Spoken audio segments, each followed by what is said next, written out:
नमस्कार, आप देख रहे हैं व्यू न्यूज़ पावर्ड बाय विनय उजाला। आइए नजर डालते हैं आज की प्रमुख खबरों पर। ताइवान के नजदीक चीन ने सैन्य गतिविधियां बढ़ाई। ग्रीस में नाव पलटने से 18 लोगों की मौत। अलास्का कनाडा सीमा पर सुदूर जंगलों में 7 तीव्रता का भूकंप। एलओसी पर पाकिस्तान के 68 आतंकी लॉन्चपैड सक्रिय, 120 आतंकी घुसपैठ की तैयारी में। शांति प्रयासों के बीच रूस ने यूक्रेन पर दागे 653 ड्रोन व 51 मिसाइलें। बुनियादी ढांचों को भारी नुकसान। डीआरडीओ ने नई स्वदेशी तकनीकें सशस्त्र बलों को सौंपी। आत्मनिर्भरता और सुरक्षा क्षमता में बढ़ोतरी। गोवा के नाइट क्लब में सिलेंडर ब्लास्ट, 25 लोगों की मौत, क्लब का मैनेजर गिरफ्तार। पीएम मोदी ने गोवा अग्निकांड पर जताया दुख, मारे गए 25 लोगों के लिए मुआवजे का किया ऐलान। कोलकाता के ब्रिगेड ग्राउंड पर आज 5 लाख लोगों ने किया गीता पाठ। इंडिगो ने आज 220 से ज्यादा उड़ानें रद्द की, सरकार का निर्देश रात 8 बजे तक सभी रिफंड पूरे करें। डीजीसीए ने इंडिगो के सीईओ को भेजा कारण बताओ नोटिस। लोकप्रिय गायक जुबिन गर्ग की मौत के मामले में 12 को दाखिल होगा आरोप पत्र। वैश्विक खाद्य कीमतों में गिरावट, दूध, तेल और चीनी हुए सस्ते। नई दिल्ली में तीसरी क्वाड सीटीडब्ल्यूजी बैठक, लाल किला हमले की हुई निंदा, दोषियों पर कड़ी कार्रवाई की मांग। दिल्ली पर्यटन में नई सुविधा, जल्द चलेंगी डबल डेकर बसें। आशा उषा संगठन की नई राष्ट्रीय अध्यक्ष बनी एमपी की नर्मदा ठाकरे। एमपी में शीतलहर का कहर, ठंड ने तोड़ा रिकॉर्ड, 5 डिग्री से नीचे पहुंचा पारा। मालगाड़ी की चपेट में आने से महिला बच्चे की मौत, बच्ची समेत 4 लोग घायल। स्मृति ईरानी और बिहार के मंत्री ने किया महाकाल दर्शन, मंत्री अशोक चौधरी भस्म आरती में हुए शामिल। इंदौर में 1000 फर्जी खाते हुए ब्लॉक, 14 करोड़ रुपए वापस, साइबर ठगों पर बड़ी कार्रवाई। इंदौर में पाकिस्तानी महिला निकिता ने पति विक्रम पर शादी के बाद बॉर्डर पर छोड़ने और धोखेबाजी का लगाया आरोप। मध्यस्थता रिपोर्ट में पति को पाकिस्तान डिपोर्ट करने की हुई सिफारिश। इंदौर में पाकिस्तानी दंपत्ति विवाद का मामला गंभीर मोड़ पर पहुंच गया है। कराची की रहने वाली निकिता ने अपने पति विक्रम नागदेव पर शादी के बाद उसे भारत लाकर छोड़ देने और दूसरी शादी की तैयारी का आरोप लगाया है। निकिता का कहना है कि वीजा प्रक्रिया के बहाने विक्रम ने उसे अटारी बॉर्डर पर छोड़ दिया और फिर वापस नहीं लौटा। शिकायत के बाद सिंधी पंच मध्यस्थता केंद्र ने मामले में सुनवाई की, लेकिन समझौता नहीं हो सका। मध्यस्थता टीम ने अब अपनी रिपोर्ट में पति को पाकिस्तान डिपोर्ट करने की सिफारिश जिला अध्यक्ष को भेजी है। वहीं पीड़िता ने वीडियो जारी कर प्रधानमंत्री और गृह मंत्री से मदद की मांग की है और न्याय की गुहार लगाई है। लड़के ने 2000 में शादी की है, 2020 में, और कराची में जाके शादी की।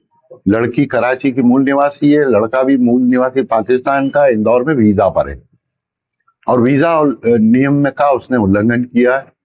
साथ ही साथ दूसरी लड़की के साथ सगाई कर ली है जो कि मार्च में शादी करने जा रहा है। सारा अनलीगल काम जो कर रहा है, और एक मानवीयता के नाते से लड़की का पक्ष लेना स्वाभाविक है।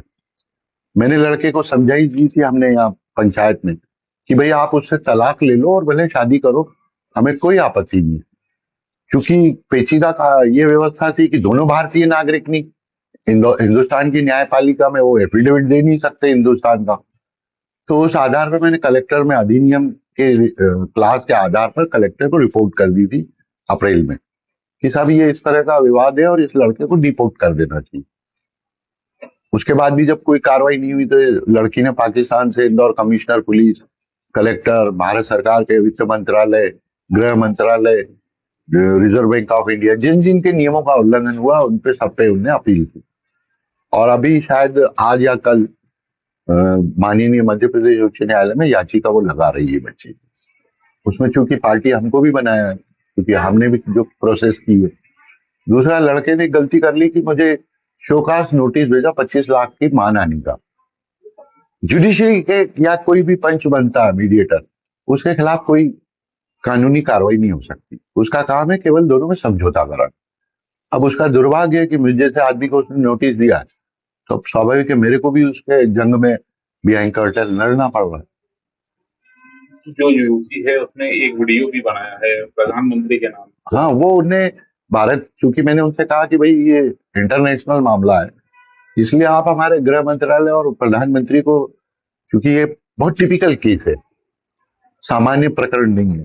इसलिए उनको अपील करो कि वो अपने भारत की कूटनीति और विदेश नीति के आधार पे जो कोई निर्णय लेना चाहे, अभी भी उस पे भी कोई निर्णय नहीं हुआ है, इसलिए मजबूरन लड़की को न्यायिक शरण में जाना पड़ा। इंदौर में सेना के जवान के साथ प्लॉट दिखाने के नाम पर करोड़ों की ठगी। आरोपी ने 40 लाख से ज़्यादा रुपए ले लिए, न प्लॉट दिखाया न पैसे लौटाए। पुलिस जांच में जुटी है। इंदौर के लसूड़िया थाना क्षेत्र में सेना के जवान के साथ प्लॉट दिलाने के नाम पर ठगी का मामला सामने आया है। पीड़ित अजय जायसवाल ने शिकायत में बताया कि रत्नेश और उसके साथियों ने इंदौर विकास प्राधिकरण का प्लॉट दिलाने का झांसा देकर उनसे बैंक के माध्यम से 40 लाख रुपए से अधिक की राशि ले ली, लेकिन न तो प्लॉट दिया गया और न ही रुपए वापस किए गए। आर्मी में पदस्थ अजय अपने लिए घर खरीदने की तलाश में थे, तभी उनके साथ यह फर्जीवाड़ा किया गया। पुलिस ने मामला दर्ज कर आरोपियों की तलाश शुरू कर दी है। पुलिस थाना लसूड़िया में एक फरियादी एक शिकायत करता है, जिसके द्वारा ये शिकायत की गई थी कि वो आर्मी में पदस्थ है और उससे लगभग 40 लाख से भी अधिक रुपए एक आईडी में प्लॉट की रजिस्ट्री कराने को लेकर के उसमें रत्नेश और उसके 2-3 और साथी थे। उन लोगों के द्वारा अलग अलग समय पे उसने पैसे को अरेंज करके दिया और बाद में उनको और प्लॉट की रजिस्ट्री नहीं कराई है। इस आधार पर पुलिस ने इसमें 316 और 318 BNS के तहत अपराध पंजीबद्ध किया है और आरोपियों की तलाश की जा रही है। मामले को पंजीबद्ध करके विवेचना में लिया गया। सर, कहाँ पर स्थित है प्लॉट, किस तरीके से? ये बेसिकली इसको बताया गया था कि कोई आईडीए का प्लॉट है, लेकिन बाद में न तो इसको प्लॉट दिखा पाए और ना ही कोई रजिस्ट्री करा पाए, जबकि उससे अलग अलग डेट्स में लगभग 40 लाख से भी अधिक अकाउंट में पैसा लिया गया। चूँकि ये जो व्यक्ति अजय जायसवाल नाम का फरियादी है, जो बेसिकली आर्मी में मतलब पोस्टेड है और अभी छुट्टी पाया था, तो वो अपने लिए घर की तलाश में था और उस दौरान ही उसके साथ में ये धोखाधड़ी घटना हुई है। इंदौर क्राइम ब्रांच ने जनवरी से नवंबर 2025 के बीच साइबर ठगी पीड़ितों को 14 करोड़ 33 लाख रुपए दिलाए वापस। हजारों अकाउंट फ्रीज और सैकड़ों फर्जी प्रोफाइल हुए बंद।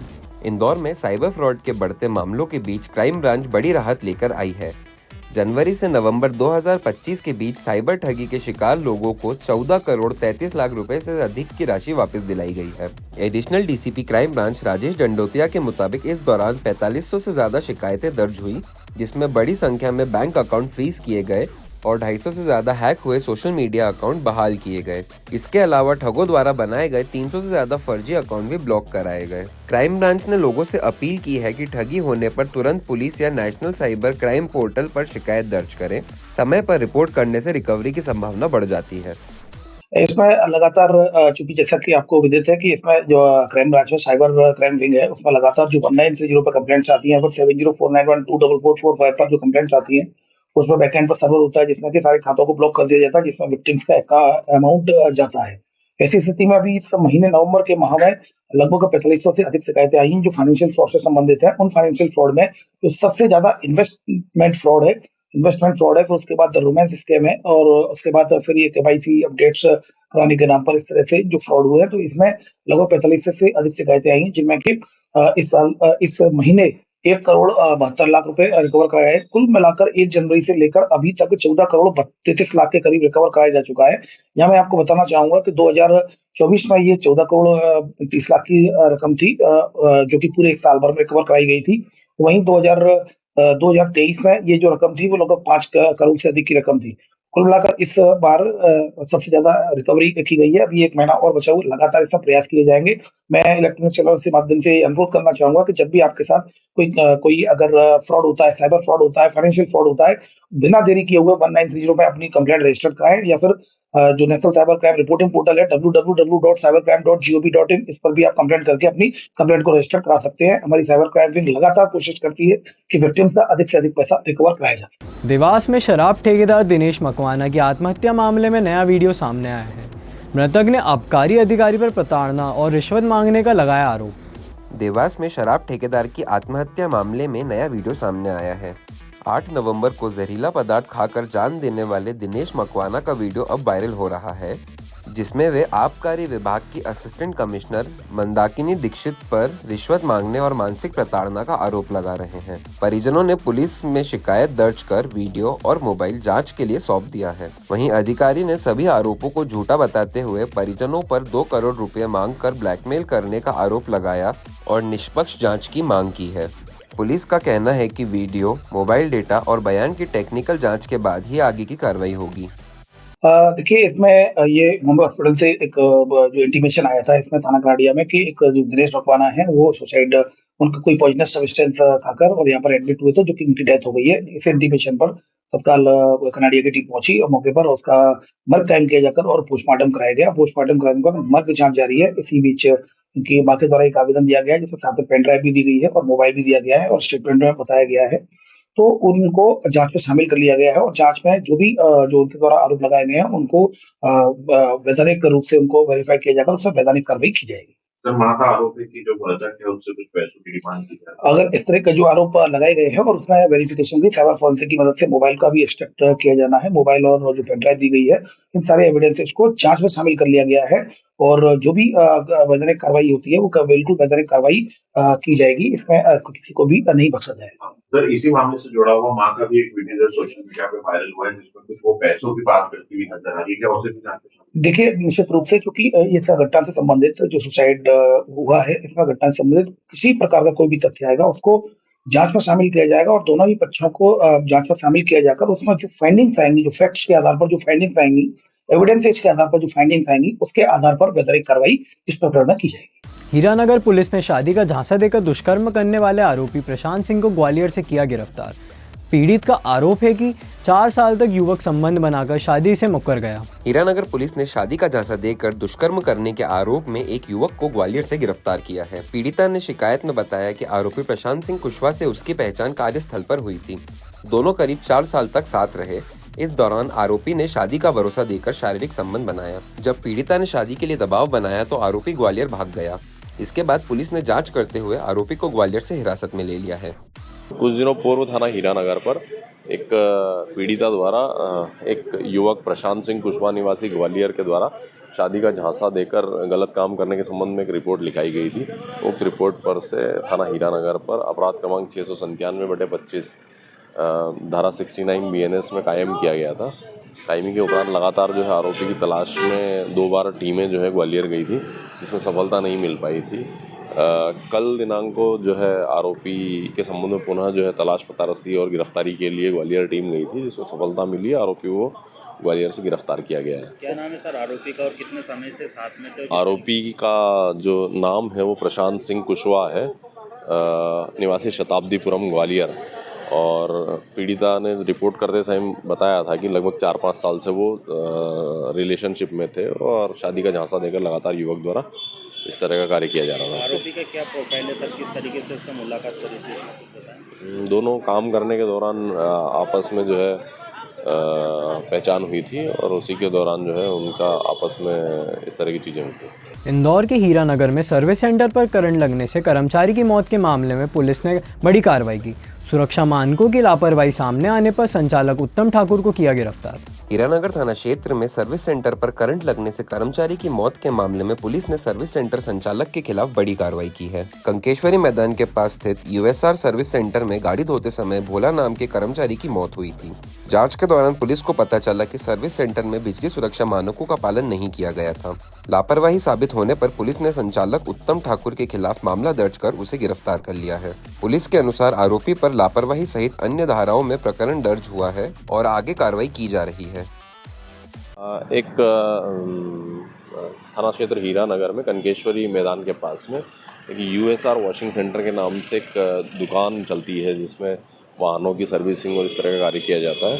उस पर कुछ समय पूर्व एक जो वहाँ पर काम करने वाला लड़का है, भोला उसका नाम था, भोला पिता लखन बोरियाले, उसकी डेथ हो गई थी। डेथ में जो है जांच के दौरान ये पता चला था कि वहाँ काम करते समय करंट लगने से उसकी मृत्यु होना पता चला था, जिसमें जो वॉशिंग सेंटर के जो मालिक हैं उनके खिलाफ जो है सब सक्षम धाराओं में मुकदमा कायम किया गया है।